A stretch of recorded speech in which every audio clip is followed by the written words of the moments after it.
Matata Pogno, de nouveau interdit de voyager. Dans un tweet de l'homme politique, le service de la DGM l'aurait empêché de prendre son vol alors qu'il s'apprêtait à se rendre à Bunia où il était attendu par ses sympathisants.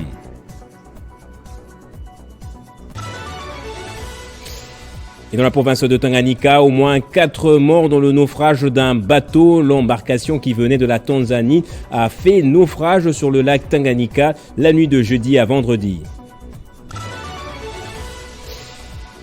Et au moins 41 personnes ont été tuées dans une attaque terroriste contre un lycée dans l'ouest de l'Ouganda. L'attaque a été attribuée aux ADF. 6 autres personnes seraient kidnappées. Bonsoir à tous et bienvenue dans ce journal. Je viens d'être interdit de voyager à l'aéroport de Njili par les services de la DGM pour aller à Bunia où j'étais attendu par la population meurtrie de l'Ituri, a écrit ce samedi le sénateur Matata Pogno sur son compte Twitter. D'après l'ancien Premier ministre, l'ordre visant à l'empêcher de voyager serait venu de la présidence de la République, chose qu'a tout de suite démenti la porte-parole du chef de l'État. Le président du LGD a dans un autre tweet dit avoir perdu son identité parlementaire saisie par les agents de la DGM. Et dans la province du Tanganyika, un bateau en provenance de la Tanzanie a fait naufrage sur le lac Tanganyika la nuit de jeudi à vendredi. Le bilan provisoire fait état de 4 morts et le navire complètement disparu. Une panne technique du moteur et des hélices serait à la base de ce naufrage du MV Tanganyika qui a fait 4 morts selon les bilans provisoires recoupés par le rescapé. Un marin qui a requis l'anonymat nous a fait savoir ce qui se serait passé cette nuit-là du jeudi 15 au vendredi 16 juin 2023. Ce navire pétrolier qui remorquait 2 barges remplies de carburant en provenance de la Tanzanie avait comme destination la ville de Kalemi dans la province du Tanganyika en République démocratique du Congo en faveur d'un opérateur économique sectoriel de la place. C'est dans le large du village Kizamba, situé entre le port de Kigoma en République unie de Tanzanie et celui de Kabimba en République démocratique du Congo, que ce bateau remorque a connu cette panne brusque au niveau des hélices, ayant conduit à une fuite d'eau allant directement dans la salle de machine. Le capitaine de bord, n'ayant pas un autre mécanisme pour sauver le bateau, a décidé de détacher les remorques afin d'essayer d'approcher les ports les plus proches que celui de Kabimba. Malheureusement, ces efforts se sont soldés sans succès suite à une abondance des eaux dans la salle de machine. Ainsi donc, le bateau a commencé à couler pendant que quelques pêcheurs qui se trouvaient dans les parages s'est hâté pour sauver les vies humaines.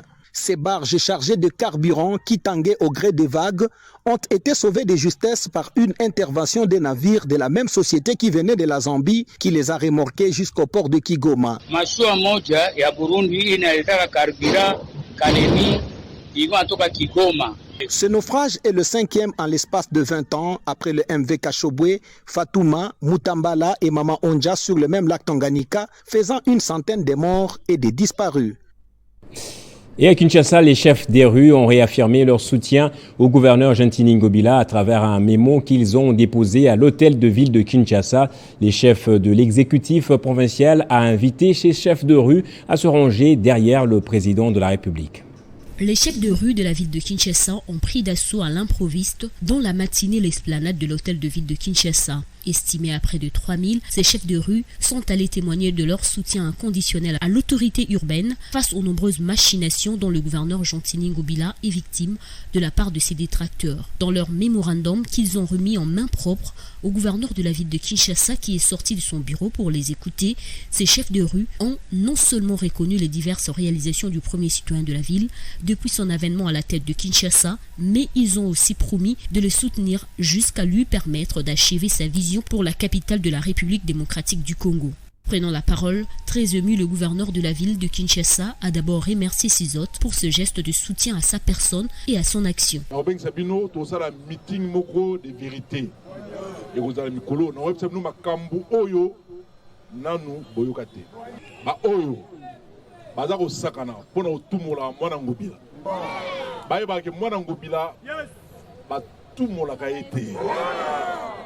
Surtout les cambo ya okoselanga makambo esalinga pasi mingi ya okoselanga makambo mais bilongo bomon na loba mingi te nzambe nde akosokipe na ye oyo toza na ye oyo toyebi ezalaka Fachibe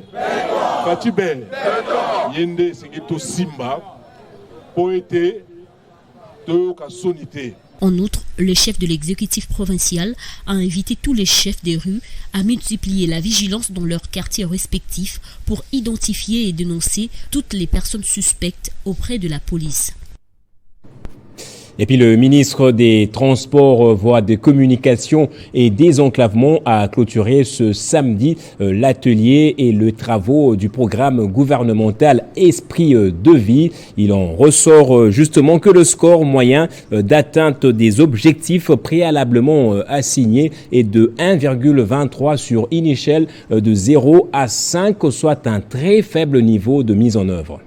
Le ministre de Transport Marc Ekila a clôturé l'atelier de 3 jours sur l'évaluation du programme gouvernemental Esprit de vie pour le renforcement de sa gouvernance et son extension en province. C'était en présence du secrétaire général au transport, des experts et des 2 associations partenaires, APVECO et le groupe Tambola. Les bilans de 9 premières années est calamiteux et décevant, mais Marc Ekila est plus que confiant vu les résolutions prises par les experts dans la perspective de redynamiser ce programme gouvernemental. Un nouveau cadre permanent a été institué, objectif, renouveler le charroi automobile conformément à la volonté du président de la République lui-même. Je suis très satisfait parce que ma vision est claire, nous devons respecter seulement le contrat. Et le contrat a des règles qui le régissent. Et le cas de gestion d'esprit de vie, pour moi, c'était la catastrophe nationale. C'était impensable, inimaginable de donner des crédits aux acquéreurs, mais il n'y a aucun mécanisme d'encadrement, même pas une garantie. Nous avons un programme Esprit de vie qui n'était pas à mesure de se reconstituer en lui-même un stock, pendant qu'il y avait les acquéreurs qui détenaient les créances sous ces programmes-là. Et avec les résolutions qui viennent d'être prises, et ça cadre vraiment avec la vision que j'ai sur la question. Pendant 3 jours, les experts ont identifié chaque problème et ont ruiné ce projet gouvernemental et proposé des solutions adaptées. Le ministre a recommandé d'ouvrir le partenariat à d'autres associations sans frustrer les 2 premières, APVECO et GT, en vue d'encourager la concurrence et l'autonomie financière de Esprit de vie. Et DRC Mining, c'est aussi comment électrifier les entreprises minières. Présent à l'activité, le directeur général de la SNEL a présenté son plan pouvant atteindre une capacité maximale en faveur des miniers. Face à un parterre de partenaires et investisseurs des secteurs miniers, gros clients de la Société nationale d'électricité, le directeur général d'intérim, le professeur Teddy Luamba, a démontré ce que représente sa société pour leur business en marge de la semaine minière organisée à l'hôtel Carlia à Lubumbashi. À ce jour, nous avons avancé avec certains partenaires et je pense qu'en ayant 1 ou 2 mois, vous verrez la SNEL revenir auprès de vous pour commencer à matérialiser effectivement la solution de la télé-relève auprès de ses clients finaux. Une véritable opération séduction qui a consisté non seulement à rassurer les clients quant aux efforts de l'État à répondre à leurs attentes, mais aussi les investisseurs dans ces secteurs piliers de l'économie nationale. Nous nous sommes inscrits en 2 volets. Le premier volet, c'est que nous allons dans un sens où nous voulons faire d'abord de la récupération de la puissance ainsi que de la fiabilisation de ce que nous avons. Mais les défis existent, mais le directeur général d'intérim de la SNEL s'est apaisanti sur les solutions apportées suivant la vision du président de la République Félix Tshisekedi pour que la société atteigne une puissance capable de couvrir tous les besoins en énergie électrique, notamment à travers plusieurs projets en cours. La SNEL a des nouveaux projets et ces nouveaux projets, à ce jour, c'est pour permettre à ce qu'on ait encore plus de disponibles en termes d'énergie électrique disponible intramuros en RDC. Pour ce faire, des projets à court, moyen et long terme et ceux déjà réalisés ont été présentés pour informer toute la clientèle du nouvel élan qu'a pris la SNEL. Et en réaction, les investisseurs et partenaires de la SNEL se sont plutôt montrés satisfaits de l'exposé présenté par Teddy Luamba. C'est le seul exercice qu'on peut faire, c'est un exercice salutaire. Il a été brillant durant son exposé et j'adhère à tout ce qu'il a présenté comme plan de redynamisation, mais en partenariat très étroit avec la profession minière. On a senti la volonté dans les chefs du DG, d'intérim, et nous on est des partenaires, on va donc encourager les ambitions. C'est un plan ambitieux et on voudrait produire plus d'énergie, plus d'électricité. Il faut renverser ces contrastes déroutants où on a des entreprises minières florissantes et on a tendance à croire que la SNEL baisse alors qu'elle doit être au même niveau que les entreprises minières. Simplement excellent. Non seulement il est excellent, mais la présentation de la problématique, des solutions, de perspectives augure en tout cas un avenir radieux pour la SNEL parce que il faut des vrais spécialistes qui analysent la situation avec beaucoup de sérénité et de la technicité derrière. Pas trop de philosophie. C'est un homme qui a sa place. Ce plan de sauvetage, il est intéressant et je continue à dire que ça doit être en collaboration avec les partenaires qui sont les miniers, les grandes industries et autres. Les acteurs politiques de la RDC ont été appelés à s'abstenir de toute stratégie de violence des droits humains pour conquérir ou se maintenir au pouvoir. Une invitation faite par le coordonnateur national de la Coalition nationale pour la Cour pénale internationale, Monseigneur Pax Marie-André Quito, au cours d'une conférence de presse tenue vendredi à Kinshasa. La situation des droits de l'homme en RDC au cours du dernier trimestre, allant de mars au mois de juin, préoccupe au plus haut point la Coalition nationale pour la Cour pénale internationale. Face à la presse, son coordonnateur national, Monseigneur Pax Marie-André Quito, explique que la situation sécuritaire a été marquée par 3 grandes catégories de violations des droits de l'homme. Il y a les premiers groupes de graves violations des droits de l'homme qui sont commises à la suite de l'activiste des groupes armés dans le pays. Il y a d'autres violations des droits de l'homme qui sont consécutives à l'exploitation minière dans certaines provinces. Il y a d'autres graves violations des droits de l'homme qui sont liées aux violences politiques post-électorales. À cet effet, il a lancé un appel à la justice congolaise à se montrer indépendante vis-à-vis de toute pression avant de recommander à la CPI de lancer notre mandat d'arrêt contre les personnalités actionnant et finançant les groupes armés. S'agissant de la période électorale, Monseigneur Quito appelle les acteurs politiques à s'abstenir de toute stratégie de violence des droits humains pour conquérir ou se maintenir au pouvoir. Nous voudrions recommander à tous les acteurs politiques de la République démocratique du Congo de s'abstenir de toute stratégie de violence pour conquérir le pouvoir, soit pour se maintenir au pouvoir, ou soit pour empêcher à ce que les élections puissent s'organiser dans le pays. La Coalition nationale pour la Cour pénale internationale, CNCPI en sigle de la RDC, est un regroupement de plus de 320 ONG ayant dans leur mandat respectif la lutte contre l'impunité. Et on ouvre à présent la page des partis politiques. L'AAND, c'est un nouveau regroupement politique, l'Alliance des alliés nationalistes pour la démocratie. Il a vu le jour ce samedi. Le lancement officiel a eu lieu à l'hôtel Memling de Kinshasa. Dans une salle pleine à craquer, le président national de AAND, Hippolyte Mutombo, a commencé par présenter divers leaders présents et leurs partis politiques qu'il a par la suite invité à signer la charte constitutive de l'Alliance des alliés nationalistes pour la démocratie qui soutient la candidature de Félix-Antoine Tshisekedi. Ce regroupement naît des cendres de 2 grands regroupements, en l'occurrence le FNSD et AAAC, qui étaient déjà des regroupements vieux de plusieurs années. Nous sommes dans la vision du chef de l'État, celle de l'émergence des CITO et avec en priorité les besoins du peuple dans le cadre de...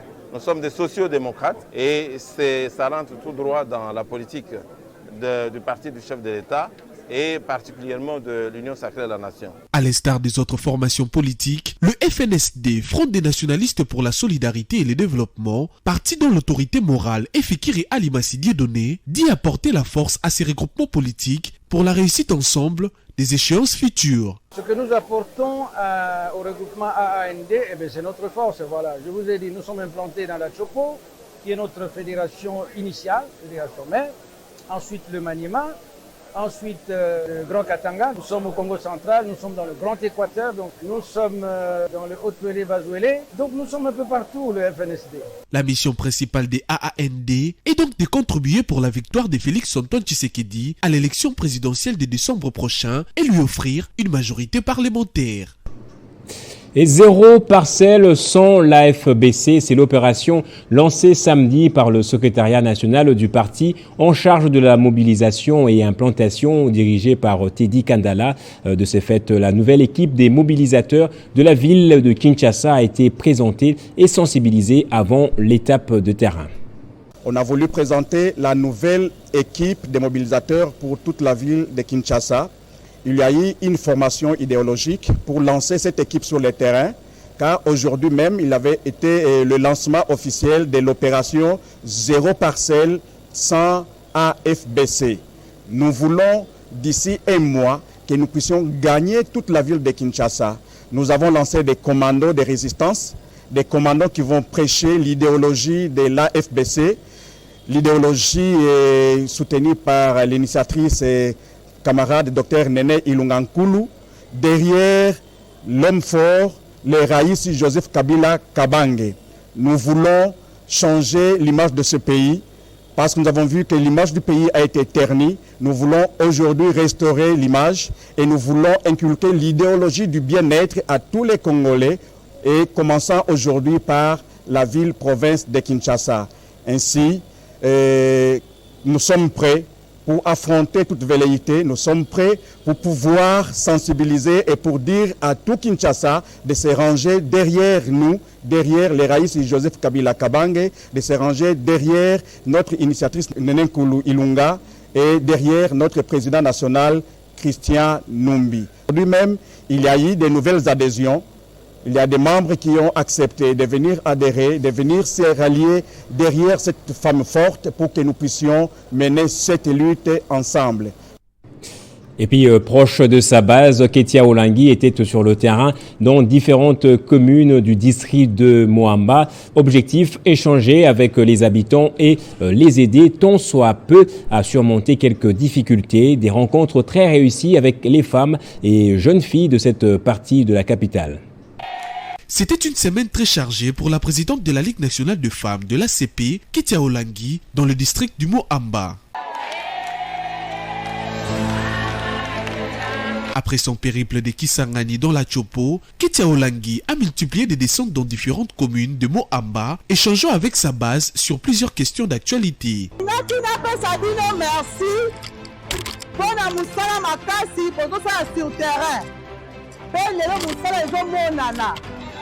Donc, pour un remerciement, Wanda, Nalabaki, Namona Bino, non seulement Namona Bino, Napé Sabino, moi, cadeau. Une mobilisation hors pair de la population de toutes les communes où elle a parcouru marque d'un attachement indéfectible à son égard. Aux mamans, elle leur a remis des pagnes.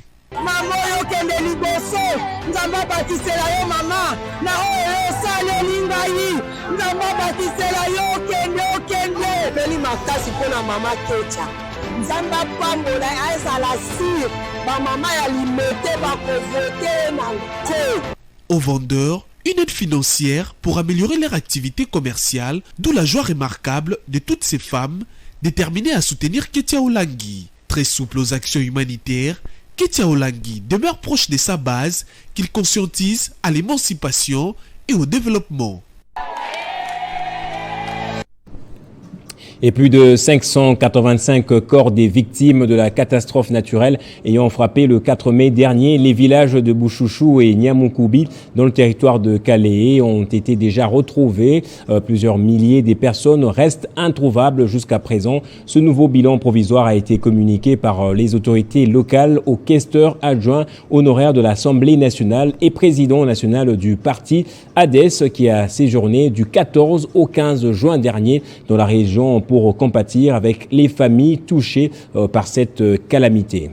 Aussitôt rentré au pays, après un séjour médical effectué à l'étranger, le président national de l'Alliance des démocrates pour l'égalité sociale ADES s'est vite rendu à Bouchouchou, où avant toute autre chose, il s'est incliné devant les tombes où sont inhumés plusieurs centaines de ses concitoyens victimes de la catastrophe naturelle de mai dernier. Après l'étape de Bouchouchou, l'ancien député national élu de Calais s'est rendu à Niamoukubi, cet autre village terriblement touché par la catastrophe naturelle. On n'a pas envie de venir encore assister à un tel drame. C'est jamais vécu, c'est inimaginable ce qu'on voit ici, ce qu'on a vécu ici.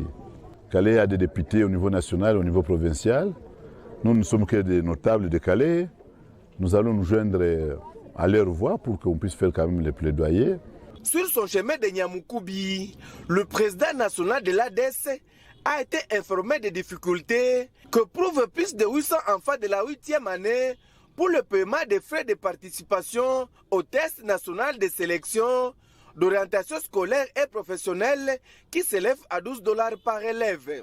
Séance tenante, en sa qualité de parent et comme pour matérialiser la devise de son parti Fidélité au peuple, il a décidé de payer la moitié pour ses enfants, soit $6 par enfant, en vue d'alléger la tâche à leurs parents. Et ouverture ce samedi à Goma d'une série d'activités culturelles, sportives et scientifiques en marge de la célébration ce 17 juin des 30 ans d'existence de l'Université de Goma. Fondée le 17 juin 1993, ces activités entre nouveaux et anciens étudiants vont s'étendre jusqu'au 14 juillet 2023. Au cours de la célébration des 30 ans d'existence de l'Université de Goma, le recteur de cet établissement public, le professeur Mouindo Mwanda, a annoncé une série d'activités culturelles, sportives et scientifiques qui seront menées dans le cadre de partage d'expériences. Je voudrais qu'en cette occasion, à la faculté de médecine, pendant la semaine de la santé qui va être organisée, que l'on puisse réfléchir sur une réforme que le président de la République tient à cœur, celle de la couverture santé universelle. Le recteur honoraire de l'Université de Goma, l'honorable Jean-Paul Seguiobé, était aussi présent lors de cette cérémonie. Dans son discours, il a félicité le comité de gestion de l'Unigom pour ses différentes réformes. C'est le même message aussi lancé par le vice-gouverneur de province Romy Ekouka, qui a présidé cette activité. Selon lui, le recteur Mouindo Mwanda a changé l'image de cet établissement 30 ans après. L'université de Goma, passez-moi l'expression, ressemblait à une porcherie. Mais regardez la belle robe dont s'est revêtue l'université de Goma. Bravo, monsieur le professeur et recteur. Que vive l'université de Goma et joyeux anniversaire. Pour marquer cet événement, un gâteau d'anniversaire et un verre ont été partagés entre les invités. Et en dehors de nos frontières à présent, l'attaque terroriste a visé un lycée dans l'ouest du pays. Les autorités ougandaises ont accusé les combattants de la milice des forces démocratiques alliées, ADF. Le bilan à l'heure actuelle est passé à 41 personnes tuées et 6 autres kidnappées. Les victimes sont essentiellement des élèves d'une école secondaire à Nyabugando, située à 5 km de la frontière avec la RDC, dans le district de Kasese, à l'ouest de l'Ouganda. Le nombre de victimes est passé de 22 à 41 morts, dont 37 élèves, selon les sources locales. Le gouvernement ougandais parle, lui, de 37 morts et de plus d'une dizaine de disparus qui auraient été pris en otage par les assaillants. C'est une attaque terroriste perpétrée par les ADF venus de Kasindipor en RDC, a affirmé le commandant des troupes ougandaises déployées en RDC et qui s'est rendu aussitôt à Nyabugando. Cet officier général de l'armée ougandaise demande pardon à la population pour ce drame qui est arrivé. Il annonce le déploiement des unités UPDF afin de poursuivre les assaillants avec la mise en service des hélicoptères de combat pour les traquer partout en Ouganda comme en RDC où ils se seraient retranchés, a-t-il rassuré. Pendant ce temps, le gouvernement ougandais a pris toutes les dispositions nécessaires pour identifier les victimes en vue d'une inhumation digne. Déjà une équipe est arrivée sur place pour évaluer les dégâts. Une autre délégation gouvernementale, avec à sa tête un ministre, accompagné du chef d'état-major général de l'armée ougandaise, est en route de Kampala pour le district de Kasese en vue d'apporter assistance à la population de Nyabugando, annoncent les officiels ougandais. Cette attaque est l'une des plus meurtrières en Ouganda après celle d'Ntoroko plus au nord du pays, depuis que les soldats ougandais sont déployés à l'est de la RDC en opération conjointe avec les forces armées de la République démocratique du Congo pour traquer les terroristes de l'ADF. Avec cette attaque sanglante, certains Congolais craignent que Kampala s'arroge le droit de poursuite de son ennemi sur le territoire congolais, avec ou sans l'aval de Kinshasa, en dehors des opérations conjointes en cours. Depuis ce matin, l'Ouganda a restreint le mouvement des populations à sa frontière avec la RDC au niveau d'un pont d'eau, en face de la cité frontière congolaise de Kasindi. Et pour terminer, après avoir rencontré Volodymyr Zelensky vendredi à Kiev, les chefs d'État africains en mission de médiation entre la Russie et l'Ukraine ont rencontré ce samedi Vladimir Poutine près de Saint-Pétersbourg. Le président russe Vladimir Poutine s'est dit prêt à un dialogue constructif avec ceux qui souhaitent la paix. Pour rappel, la mission est menée par les présidents sud-africains Cyril Ramaphosa, le Sénégalais Macky Sall, le Zambien Hakainde Hichilema et le Comorien Azali Assoumani à la tête de l'Union africaine depuis février, ainsi que des représentants congolais, ougandais et égyptiens. Passons au rappel des titres à présent. Matata Pogno, de nouveau interdit de voyager. D'après un tweet de l'homme politique, les services de la DGM l'auraient empêché de prendre son vol alors qu'il s'apprêtait à se rendre à Bunia où il était attendu par ses sympathisants. Selon l'ex-premier ministre, l'ordre serait venu de la présidence de la République. Et dans la province de Tanganyika, au moins 4 morts dans le naufrage d'un bateau. L'embarcation qui venait de la Tanzanie a fait naufrage sur le lac Tanganyika la nuit de jeudi à vendredi. En Ouganda, au moins 41 personnes ont été tuées dans une attaque terroriste contre un lycée dans l'ouest du pays. L'attaque a été attribuée aux ADF. 6 autres personnes seraient kidnappées. Et c'est par ici que se referme ce journal. Merci à vous tous de l'avoir suivi. L'actualité reste en continu sur votre chaîne.